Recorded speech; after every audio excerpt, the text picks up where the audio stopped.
আজকে কার মুখ দেখে নাও বাইতে এসেছিলাম কে জানে, একটাও বড় মাছ পড়লো না জালে। শুধু এই ছোট ছোট চিংড়িগুলোতে জাল ভরে গেছে, এগুলো নিয়ে এখন কি করব আমি?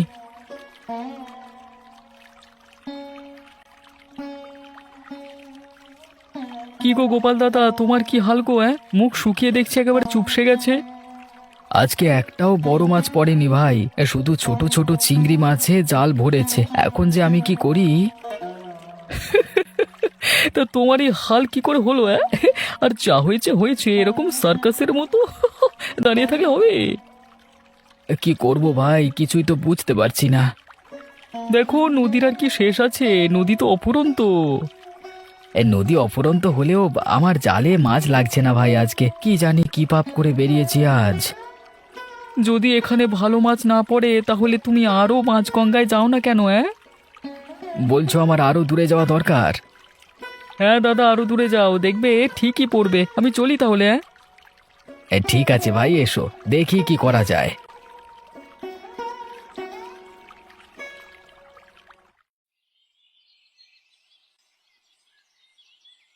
কি রে পলাশ, এত বেলা হয়ে গেল এখনো নাক ডাকিয়ে ঘুমাচ্ছিস? এত আলসেমি করলে কি করে চলবে বলতো বাবা? এবার উঠে পড়। আর একটু ঘুমাতে দাও না মা। তুই এখন যদি ঘুম থেকে না উঠিস তাহলে খাবার দাবার আর কিচ্ছু হবে না আজ। আমাদের না খেয়ে উপোস করে থাকতে হবে। গরিবের ঘরে জন্মে কি এত অলস হলে চলে? তুমি কিচ্ছু জানো না মা। কি জানি না আমি? তুমি জানো না যে ঘুমিয়ে ঘুমিয়ে বড় লোক হওয়া যায়, বুঝলে? ওরে বাবা, এ জন্মে তো এমন কথা প্রথম শুনলাম রে। ঘুমিয়ে ঘুমিয়ে কে কবে বড় লোক হয়েছে? তুমি একবার ভেবে দেখো তো, এই পৃথিবীতে যত রাজা মহারাজা এসেছে তারা কি সবাই কাজ করেছে? না আমাদের মতো মজদুরি করতে গেছে, আরে জমিতে চাষ করতে গেছে, তুমি বলো। তো তারা কি করছে? তারা আমার মতো আরামে ঘুমিয়েছে, বুঝলে? তো তারা বড় লোক হলো কি করে? দেখো, বড় লোক হতে গেলে নিজে ঘুমিয়ে অন্য লোকেদের দিয়ে কাজ করাতে হয়, হ্যাঁ? অন্য লোক পয়সা কামিয়ে এনে দেবে, আর সেই টাকায় ঘুমিয়ে ঘুমিয়ে আমি বড় লোক হয়ে যাব, বুঝলে? তা অন্য লোকেদের পাবি কোথায় তুই? সেই বুদ্ধিটা বার করবার জন্যই তো ঘুমানো দরকার। তুমি আমাকে আর বিরক্ত করো না তো। আরে তোমার বড় লোক হওয়া নিয়ে কথা তো, আমি ঘুমিয়ে ঘুমিয়ে তোমাকে বড় লোক করে দেব। ঠিক আছে, যা ভালো বুঝিস কর। আমি তো আর অত শত বুঝি না বাপু। দেখো, নিজেকে কেমন যেন একটা রাজা মহারাজাদের মতো মনে হচ্ছে। মনে হচ্ছে আমার অনেক কর্মচারী সিপাহী রয়েছে, তারা আমার জন্য কষ্ট করছে, টাকা রোজগার করছে, আর আমি সেই টাকায় আরামে বসে বসে খাচ্ছি।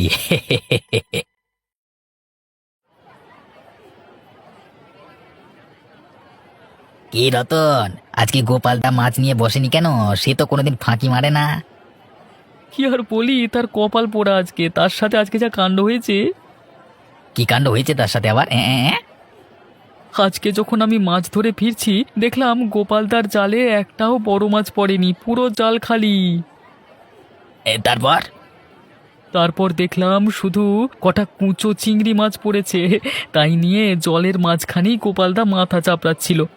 আমি বললাম, এখানে মাথা চাপড়ে তো কোনো লাভ নেই, যাও গভীর গাঙে যাও, সেখানে হয়তো মাছ ধরতে পারে। তার মানে আজকে তার কপাল পোড়া, কি বলো? হ্যাঁ, মানুষের সব দিন তো আর সমান যায় না। আজকে ওর খারাপ গেছে, কালকে আমার খারাপ আসতে পারে, পরশু তোমার খারাপ হতে পারে, তাই না? আরে আমার খারাপ কখনো হবে না, সে তোমাদের যাই হোক। তবে আমি কিন্তু বেশ আনন্দ পেয়েছি বাবু তোমার থেকে এই কথা শুনে, বুঝলে? কিসে আনন্দ পেলে তুমি? এই যে এই গোপালদার দুঃখ শুনে, আরে আমার তো ভেবেই হাসি পাচ্ছিল যে লোকটা কাঁদো কাঁদো মুখে মাছ না পেয়ে নদীর মাঝখানে দাঁড়িয়ে আছে। আরে এমন মজা কি আর এমনি এমনি পাওয়া যায় গো? তা যাই হোক বাবু, তবে লোকটা কিন্তু সত্যিই দুঃখ পেয়েছিল। আর ওর সত্যি দুঃখ শুনে আমি আনন্দটাও পাচ্ছি সত্যি করে।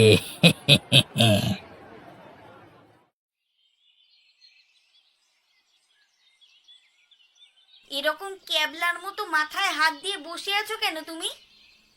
আজকে বড় খারাপ দিন গেল গো। কপালটা এত খারাপ চলছে কি আর বলি তোমায়। কেন গো, কি হয়েছে?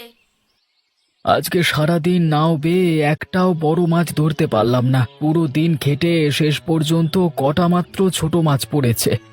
রতনের সাথেও দেখা হয়েছিল, ও বলল বটে গভীর জলে যেতে, কিন্তু তুমি মানা করছো বলে গভীর জলে আমি যাই না। আর এদিকে পাতলা জলে মাছও পড়তে চায় না, কি যে করি আমি। শেষ পর্যন্ত কি মাছ পড়লো তোমার জালে? কয়েকটা ছোট ছোট চিংড়ি মাছ ছাড়া আর কিছুই পড়েনি। অল্প জলে চিংড়ি মাছ ছাড়া আর কিছুই পাওয়া যায় না। দেখো, যার কপালে যা থাকে তাকে সেই নিয়ে সন্তুষ্ট থাকতে হয়। কিন্তু তা বলে আমার কপালে বড় মাছ দেবেন না? তা নিয়ে তো আফসোস করার কিছু নেই। ভেবে দেখো, তুমি এমন কিছু পাচ্ছ অল্প জলে যা অন্য কেউ পাচ্ছে না। কিন্তু এই চিংড়ি মাছ ছাড়া আর কি আছে বা অল্প জলে? একদিন দেখো, তোমার এই চিংড়ি মাছ লোকে পছন্দ করবে। তুমি হবে প্রথম শুধুমাত্র চিংড়ি বিক্রেতা। ব্যাপারটা একবার ভেবে দেখেছো? কি আর ভাববো বলো? ভেবে দেখো, তোমার কাছে এমন একটা জিনিস আছে যেটার কারো কাছে নেই। সেই জিনিসটা তোমার কাছেই বিশেষ। তাহলে লোক তোমার কাছে সেই জিনিসটা কি কিনবে না? হ্যাঁ, লোকের পছন্দ হলে অবশ্যই কিনবে। আর কেনার জন্য শুধুমাত্র তোমার কাছেই আসতে হবে। তাহলে তোমার মুনাফা হবে কি না বলো? হ্যাঁ, তাহলে তো মুনাফা হবেই। তাহলে সবাই যেভাবে চেষ্টা করছে সেইভাবে চেষ্টা না করে নিজে যেটা পাচ্ছ সেটা নিয়ে চেষ্টা করো। দেখবে একদিন তুমি মুনাফার মুখ ঠিকই দেখতে পাবে এই চিংড়ি বিক্রি করে। তুমি যখন ভরসা জোগাচ্ছ আমি সেই চেষ্টাই করব, বুঝলে? শুধু ভরসা জোগাচ্ছি না, এ আমার বিশ্বাস যে তুমি সফল হবেই। তাহলে এবার থেকে আমি সেই চেষ্টাই করব। শুধুমাত্র চিংড়ি ধরবো আমি। অবিনাশ বাবু, আপনার জন্য কি নিয়ে এসেছি একবার বাইরে এসে দেখুন।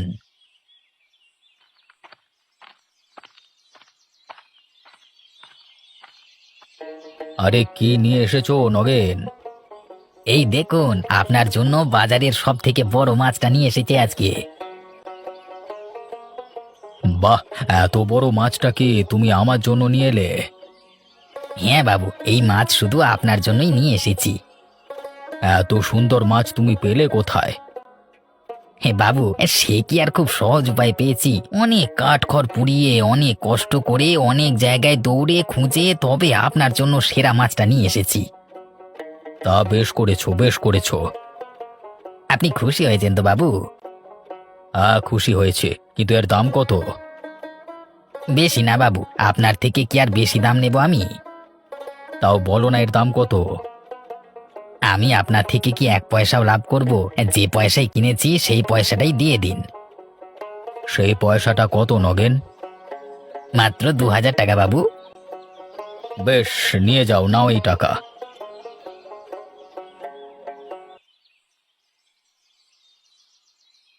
হ্যাঁ, ধন্যবাদ বাবু, আমি চলি তাহলে। হ্যাঁ।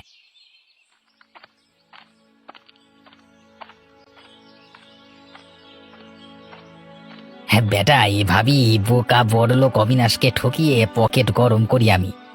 বেটা কিচ্ছু জানে না জিনিসপত্র দামের সম্বন্ধে। এই মালটার দাম যতটা, তার 3 গুণ পয়সা পুড়েছি পকেটে। এখন আমার পকেট গরম, আর যতদিন অবিনাশ আছে ততদিন আমাকে পকেটে চিন্তা করতে হবে না এইভাবে।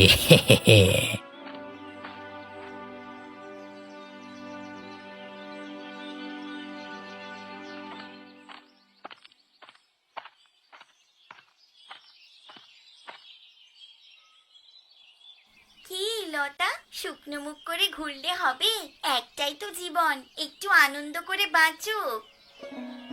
আজ বড় রোজগার পাতি হয়নি ভাই ওর, তাই মনটা একটু খারাপ। ছাড়ো তো এসব। আজ আমাদের মানুষটা পকেট গরম করে বাড়ি ফিরেছে। তুমি জানো না গো, ও যখন ফিরেছে দেখি পকেটে কত টাকা। সেই টাকায় আমরা কি না করতে পারি। তোমাদের মতো কপাল করে জন্মাইনি বাপু আমরা। ভগবান সবাইকে তো আর এক কপাল করে পাঠায় না। তোমাদের ওইসব অভাবের ছিঁচকাদুনি গাওয়া আমার দ্বারা পোষায় না গো। আমরা বুঝি পকেটে টাকা রোজগার করতে হবে, সেই টাকায় আনন্দ করে যেতে হবে।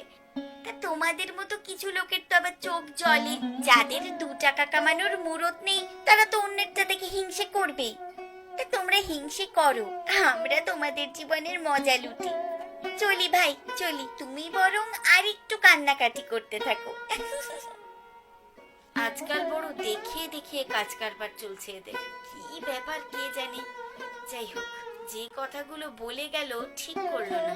আজ আমরা গরিব বলে আমাদেরকে অপমান করার সাহস করছে, তবে আমরাও একদিন সৎ পথে দেখিয়ে দেব। আমরাও ফাঁকা আওয়াজ দেব না, সত্যি সত্যি কাজের কিছু একটা করে দেখাবো। তা চুপ করে কি ভাবছো গো? এই যে আমরা ফাঁকা আওয়াজ দেই না ভাই, তোমার কি মনে হচ্ছে আমরা ফাঁকা আওয়াজ দিচ্ছি? তা তোমাদের বুদ্ধির মরণ হয়েছে নাকি গো? ঝাঁটা মারি তোমার বুদ্ধির মুখে। চলি হ্যাঁ, তুমি থাকো বসে আর এখানে হা হুতাশ করো।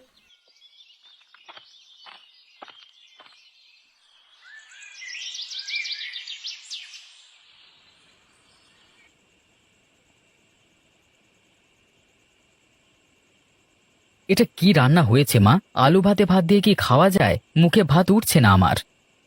তাহলে কোন মন্ডা মিঠাইটা তোমার জন্য রান্না করব শুনি রাজপুত্র?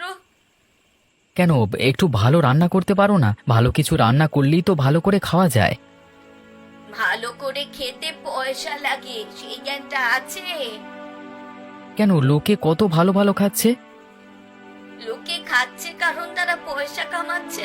তুমি নিজে সারাক্ষণ ঠ্যাং তুলে বসে থাকবে আর ভাববে আমি তোমাকে রোজ রাজভোগ বানিয়ে খাওয়াবো, তা তো আর হয় না।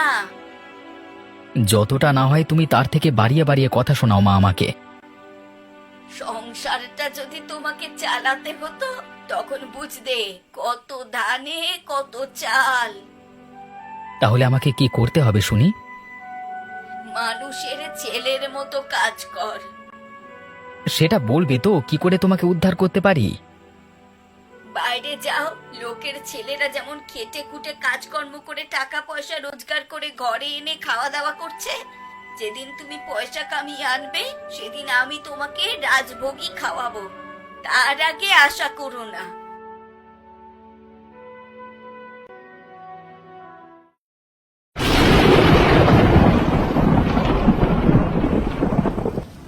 বউয়ের বুদ্ধিটা ভালো লেগেছে। আজকে অল্প জলেই বরং বউয়ের কথা মতো মাছ ধরবো।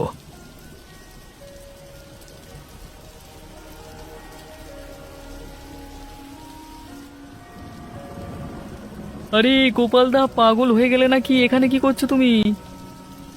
এখানে আছি ভাই, ভালো। তা মাথা ঠিক আছে তো? ভাই, সবাই গভীর জলে মাছ ধরতে যায় আর তুমি কিনা এই হাঁটু জলে দাঁড়িয়ে দাঁড়িয়ে নাটক করছো। আজকাল নদী দেখে ভয় পেতে শুরু করলে নাকি? নদী যাদের পেট চালায় তাদের কি আর নদী দেখে ভয় করলে চলে ভাই? ভাবলাম পুরো গঙ্গা তোমাদেরকেই ছেড়ে দিই, আমি এই সামান্য অংশটুকু নিয়ে সুখে শান্তিতে থাকি। তোমরা যাও না দূরে, কেউ তো মানা করেনি, তবে আজকের দিনটা নয় ছেড়েই দিতে। কেন, আজকে কি হয়েছে কি? আজকে এই বৃষ্টি বাদলার মধ্যে গঙ্গার বেশি গভীরে না গেলেই ভালো। বললাম না গোপালদা, তোমার বয়স হয়েছে, ওই জন্য তুমি ভয় পাচ্ছ। ভয় পাইনি ভাই, ভয় পাইনি, তবে তোমার থেকে নদীকে আমি একটু বেশি চিনি তো, তাই বলছি। কখন কি হয় বলা তো যায় না। কি ভাবছো কি? আমাদেরকে ভয় দেখিয়ে তুমি একা পুরো নদী লুটেপুটে খাবে? সেই ইচ্ছা যদি থাকতো তাহলে আমি মাঝ নদীতে যেতাম ভাই, এখানে দাঁড়িয়ে থাকতাম না। আরে থাক থাক, তোমার স্বভাব আমার জানা আছে। তুমি গাছেরও খাবে আর তলারও কুড়ুবে, সে আমি হতে দেবো না। আমি মাঝ নদীতেই যাব। দেখো, আমার তোমাকে মানা করবার অন্য কোনো অভিসন্ধি নেই। আবহাওয়াটা ভালো নয় তো, নদীর মাঝখানে হঠাৎ করে তুফান যদি ওঠে তবে এই সামান্য ছোটখাটো নৌকা নিয়ে কি করবে? বেঘরে প্রাণটা যাবে যে। আরে থাক থাক, আমাকে আর বেশি জ্ঞান দিতে হবে না। তাহলে তুমি যাবেই বলছো? তোমার কথা শুনে তো রুকবো না আমি নিজেকে। আমি যাই, তুমি প্রাণের ভয়ে এখানেই বসে থাকো চুপ করে।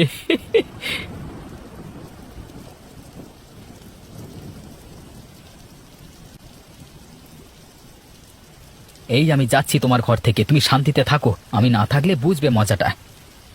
ওরে আমার নবাব পুত্র, রে, যা যা, কোথায় যাবি? আমারও দেখা আছে তোর মুরত।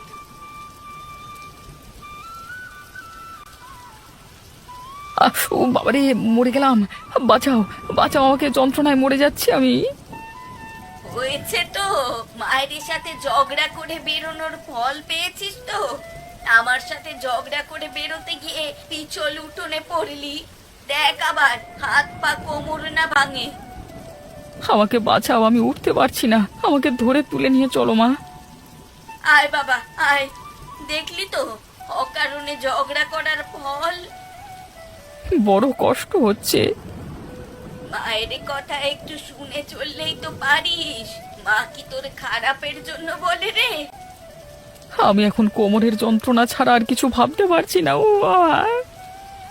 চিন্তা করিস না, সব ঠিক হয়ে যাবে। এখন থেকে আর ঝগড়া করিস না আমার সাথে। ঠিক আছে মা, ঠিক আছে। ও বাবা!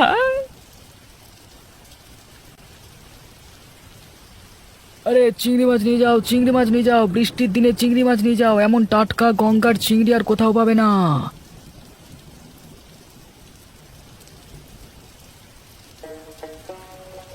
বাহ গোপাল, তুমি তো ভালো বুদ্ধি করেছো। সত্যি একটা নতুন কারবার ভেবে তুমি বের করেছো, বুঝলে? এই বর্ষার দিনে এমন চিংড়ি মাছ খাওয়ার আনন্দই আলাদা। তুমি যদি এমন বুদ্ধিটা না করতে, তাহলে আমাদের আর চিংড়ি মাছ খাওয়া হতো না।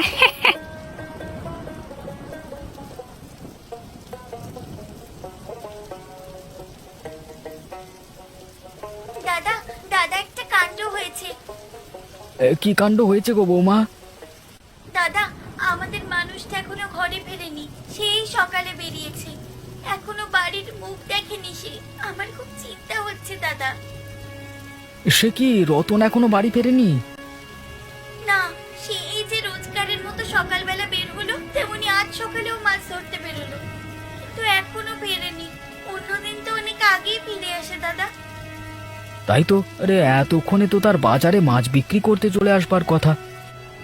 আপনি কিছু জানেন ওর ব্যাপারে? আমার সাথে তার দেখা হয়েছিল বটে। আরে ও তো বললো বড় মাছ ধরতে যাবে আজকে। কোন দিকে গেছে কিছু জানেন? আমি ওকে কত করে মানা করলাম আজকে গভীর জলে না যেতে, তা শুনলো না। বড় মাছ ধরবার জন্য এই গভীর জলের দিকে গেল বোধহয়। এবারে কি হবে দাদা? কোথায় খুঁজবো আমরা? সেটাই তো চিন্তা করছি। আমার বারণ সত্ত্বেও গিয়ে কিছু অঘটন ঘটালো নাকি? আপনি তো নদীর আটঘাট সব জানেন, ওর থেকেও ভালো করে জানেন। আপনি চেষ্টা করে কিছু একটা ব্যবস্থা করতে পারবেন না? খুব মুশকিল, তবু আমি ভেবে দেখছি কি করা যায়, বুঝলে? যাই আজকে অবিনাশ বাবুর কাছে, আবার বৃষ্টির দিনে যাই একটু মুরগি বানিয়ে আসি। এভাবেই পকেট চলে যাবে আমার। এ কি, এবার নদীর জল দিয়ে ওটা কে ভেসে যায়? রতন না? বাঁচাও, আমাকে বাঁচাও! দাঁড়া ভাই, আমি আসছি। এই এই হাতে ধর, হাতে ধর। উঠে আয় ভাই, উঠে আয়, উঠে আয়। ধন্যবাদ দাদা, ধন্যবাদ, আমাকে বাঁচালে। এই তোর এই অবস্থা হলো কি করে রে? আর বলো না দাদা, আমি আজকে মরতে মরতে বেঁচেছি। আমি মরেই যেতাম আরেকটু হলে। কি হয়েছে সেটা তো বল। গভীর গাঙে হঠাৎ করে তুফান এলো। আবহাওয়া খারাপের জন্য আমার নৌকা ভেঙে গেল আর আমি জলে গিয়ে পড়লাম। পড়ে হাবুডুবু খেতে খেতে মরিয়ে যাচ্ছিলাম। তারপর কোনো রকমে সাঁতরে পার হয়ে ফিরেছি। ওঠার ক্ষমতা ছিল না একদম। তুমি যদি না আসতে, তাহলে এখানেই মরে মরে থাকতাম। তোমার কপাল ভালো যে তুমি বেঁচে গেছো। আমার বড় শরীর খারাপ লাগছে দাদা, আমি আর কিছু কথা বলতে পারছি না। আমার প্রাণ রক্ষা করো তুমি দাদা। চলো চলো, তোমাকে বাড়িতে পৌঁছে দিয়ে আসি, চলো।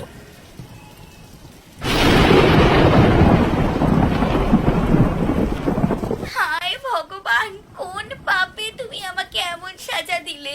এই মানুষটা ছাড়া যে কেউ নেই আমার জীবনে, আর ওই মানুষটাকে তুমি ছিনিয়ে নিতে চাইছো আমার থেকে। এবারে কি হবে? এই মানুষটা যদি সুস্থ হয়ে না ওঠে তো?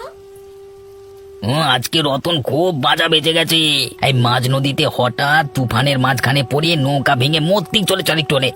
এই ভগবান যদি আমাকে সঠিক সময় সঠিক জায়গায় না পাঠাতো না, এই জলে ডুবে আজকে পটল তুলতো, ঠিক আছে? আমি কতবার বলেছি এই খারাপ আবহাওয়ায় বাইরে যেও না, তা আমার কথা শুনলে তবে তো। আমার সাথেও দেখা হতেই ওই কথাটাই বলেছিলাম আমি। আপনিও মানা করেছিলেন দাদা। তাহলে আর বলছি কি, আমি বললাম যে আজকে অল্প জলেই মাছ ধরো, না হলে মাছ না ধরে ফিরে যাও। একদিন ওই মাছ গাঙ্গে গিয়ে মাছ না ধরলে এমন কিছু আসে যাবে না। মানুষের প্রাণটাই তো আসল না। আমাদের মানুষটা বরাবরই জেদি, কারোর কথা শোনে না।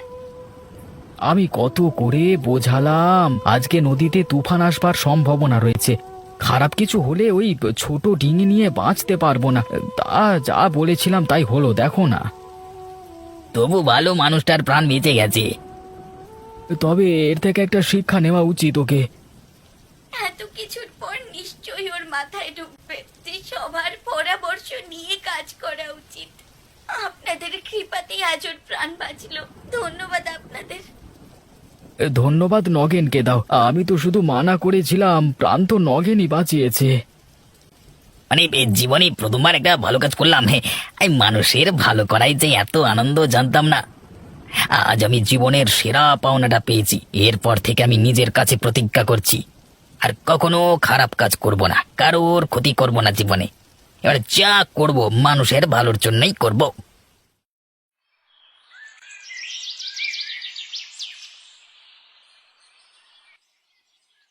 এই বাবু আমাকে ডেকে পাঠিয়েছেন, কোনো কাজ ছিল? নগেন, তোমাকে আমি এতদিন যেভাবে চিনতাম আজকে সম্পূর্ণ অন্য এক নগেনকে দেখলাম। এই গোপাল নীলিমার থেকে আমি তোমার সাহসিকতা সম্বন্ধে শুনলাম, আমি বড় খুশি হয়েছি তোমার কাছে। বাবু আমিও নিজের ভুল বুঝতে পেরেছি। এতদিন যা মানে যেভাবে আমি ওই করে কমে খেয়ে এসেছি সব ছেড়ে দেবো। এ বাজে বাজে বাজে রাস্তা।